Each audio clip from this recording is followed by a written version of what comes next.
ಒಂದು ಸ್ವಲ್ಪ ಏನಾದ್ರು ಬಿಗ್ ಬಾಸ್ ಮನೆಯಿಂದ ಹೊರಗೆ ಬಂದಾದ್ಮೇಲೆ ಆಕ್ಟಿಂಗ್ ಕ್ಲಾಸ್ಗೆ ಹೋಗಿನೋ ಅಥವಾ ಏನಾದ್ರು ಪ್ರಾಕ್ಟೀಸ್ ಮಾಡಿದಾಗ ನಿಮ್ಗೆ ಆಕ್ಟಿಂಗ್ ಈಸಿ ಆಗುತ್ತೆ. ಬಟ್ ಬಿಗ್ ಬಾಸ್ ಮನೆಯಿಂದ ಹೊರಗೆ ಬಂದಿದ ತಕ್ಷಣ ಪ್ರೊಮೋ ಶೂಟ್ ಇತ್ತು ನಿಮ್ದು. ಸೊ ಆ ಪ್ರೊಸೆಸ್ ಹೆಂಗಿತ್ತು? ಏನಾದ್ರು ರಿಸ್ಕ್ ಆಯ್ತಾ? ತುಂಬಾ ನರ್ವಸ್ ಆಗಿದ್ದೆ ಮ್ಯಾಮ್. ಬಿಕಾಸ್ ಆಕ್ಟಿಂಗ್ ಅಂದ್ರೆ ಏನು ಅಂತ ಗೊತ್ತಿರ್ಲಿಲ್ಲ. ಲೈಕ್ ಆಕ್ಟರ್ಸ್ ಜೊತೆ ಬಂದಿದೆ ಅಷ್ಟೇ.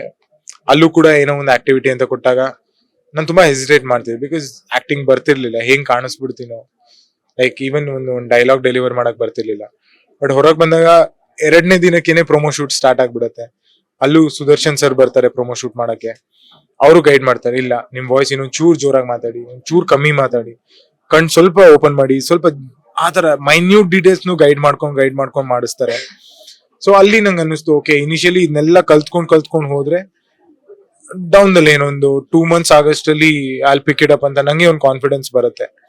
ಬಿಕಾಸ್ ನಂಗೆ ಪ್ರೋಮೋ ನೋಡಿದಾಗ ನನ್ಗೆ ಅನಿಸ್ತು ಅದ್ ಮಾಡಿರೋದು. ಬಿಕಾಸ್ ನಾನು ಎಕ್ಸ್ಪೆಕ್ಟ್ ಕೂಡ ಮಾಡಿರ್ಲಿಲ್ಲ ಅಷ್ಟ್ ಚೆನ್ನಾಗಿ ಬರುತ್ತೆ ಪ್ರೋಮೋ ಅಂತ. ಎಲ್ರು ನೋಡಿದವರೆಲ್ಲ ನೀನ್ ಬಿಗಿನರ್ ತರ ಕಾಣಿಸ್ತಿಲ್ಲ ಕಣೋ ಅಲ್ಲಿ ಅಂತ ಹೇಳ್ತಾರೆ. ಬಟ್ ತುಂಬಾ ನರ್ವಸ್ ಆಗಿದೆ ಮ್ಯಾಮ್. ಬಿಕಾಸ್ ಆಕ್ಟಿಂಗ್ ಅನ್ನೋದು ಈಸಿ ಅಲ್ಲ. ಈಗ ನಮ್ಗೆ ಅನ್ನಿಸ್ಬೋದೇನೋ ಆಕ್ಟಿಂಗ್ ಏನೋ ಈಗೇನ್ ಮಾತಾಡ್ತಿದೀವಿ ಹಿಂಗೆ ಮಾತಾಡ್ಬಿಟ್ರೆ ದಟ್ ಈಸ್ ಆಕ್ಟಿಂಗ್ ಅಂತ. ಬಟ್ ಇಲ್ಲಿ ಏನ್ ಮಾತಾಡ್ತೀಯ, ಈ ಎಕ್ಸ್ಪ್ರೆಷನ್ ಇದು ನ್ಯಾಚುರಲ್ ಆಗಿ ಬರ್ತಿದೆ. ಬಟ್ ಅವ್ರು ಕೊಡೋ ಪರ್ಟಿಕ್ಯುಲರ್ ಲೈನ್ಸ್ ನೀವು ಅಲ್ಲಿ ಹೇಳ್ಬೇಕಂದ್ರೆ ಅದ್ ನೆನಪು ಇಟ್ಕೋಬೇಕಾಗತ್ತೆ. ಬಟ್ ತುಂಬಾ ಕಷ್ಟ ಆಯ್ತು ಇನಿಷಿಯಲಿ. ಬಟ್ ಹೋಗ್ತಾ ಒಂದು ಗ್ರಿಪ್ ಸಿಗ್ತಾ ಇದೆ.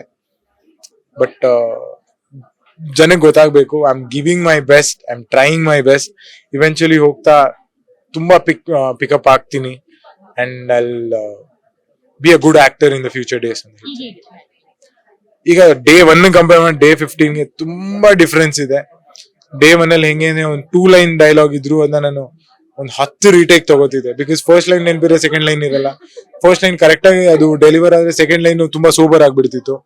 ಸೊ ಆ ತರ ಮೈನ್ಯೂಟ್ ಅವ್ರು ಪಾಪ ಡೈರೆಕ್ಟರ್ ಅವರು ಕಟ್ ಮಾಡಿ ಎಲ್ಲ ತಗೋತಾ ಇದ್ರು. ಬಟ್ ಇವಾಗ ಒನ್ ಟೇಕ್ ಅಲ್ಲಿ ಒಂದು 4 ಲೈನ್ ಡೈಲಾಗ್ಸ್ ಎಲ್ಲ ಈಸಿ ಆಗಿ ಬರ್ತಾ ಇದೆ. But I am still learning. Main ಆಗಿ ಏನಂದ್ರೆ ಬಾಡಿ ತುಂಬಾ ಸ್ಟ್ರೆಸ್ ಆಗ್ಬಿಟ್ಟಿದೆ. ಬಿಕಾಸ್ ನಂದೆಲ್ಲ ಕೋ ಕಂಟೆಸ್ಟೆಂಟ್ಸ್ ಎಲ್ಲ ಇದ್ದವರು ಆಚೆ ಬಂದವರು ವೆಕೇಶನ್ ಹೋಗ್ಬೇಕು ನಾನು ಅಂತ ಕೂತಿದ್ದಾರೆ. ನಾನು ಬಂದಿದ್ 2 ದಿನಕ್ಕೆ ಶೂಟ್ ಸ್ಟಾರ್ಟ್ ಮಾಡಿದೆ. ನಿದ್ದೆ ಮಾಡಕ್ ಆಗ್ತಿಲ್ಲ, ಒಂದ್ ಸರಿ ಫುಡ್ ಇಲ್ಲ, ಜಿಮ್ ಕಡೆ ಅಂತೂ ತಲೆ ಹಾಕಿಲ್ಲ. ಒಂದ್ 2 ದಿನ ಹೋಗಿ ಆಚೆ ಕಡೆನೂ ಬಿಗ್ ಬಾಸ್, ದೊಡ್ಡ ಬಿಗ್ ಬಾಸ್ ಆಗ್ಬಿಟ್ಟಿದೆ ಈಗ. So like I am happy opportunity ಸಿಕ್ಕಿರೋ. ಅಟ್ ದ ಸೇಮ್ ಟೈಮ್ ಹೋಗ್ತಾ ಸ್ವಲ್ಪ ರೆಸ್ಟ್ ಸಿಗ್ಬೋದೇನೋ ಅಂತ ಅನ್ಕೊಂಡಿದ್ದೀನಿ.